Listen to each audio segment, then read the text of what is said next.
ગંગાજીના અંદર ભગવાન શિવજીનું તેજ કેટલોક સમય ગંગાજી સહન ન કરી શક્યા.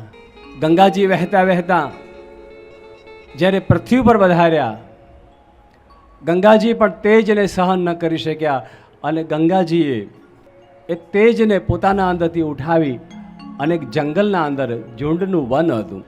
ઝૂંડ એવી વનસ્પતિ થાય, ખૂબ જ ગાઢ હોય. ઝૂંડના વનની અંદર ફેંકી દીધું, ઉછાળા અર્પણ કરી દીધું. ઝૂંડના વનની અંદર ભગવાન શિવજીનું તેજ એક પછી એક દિવસો, આટલા દિવસો થયા હતા, પરિપક્વ થયું છે. એના અંદરથી એ ઝૂંડના વનની અંદર સુંદર મજાના પુષ્પની વચ્ચે એક બાળકનો પ્રાદુર્ભાવ થયો, એક બાળકનો જન્મ થયો, જેને આપણે કાર્તિક સ્વામીના નામથી ઓળખીએ છીએ. બોલીએ કાર્તિક સ્વામી ભગવાન કી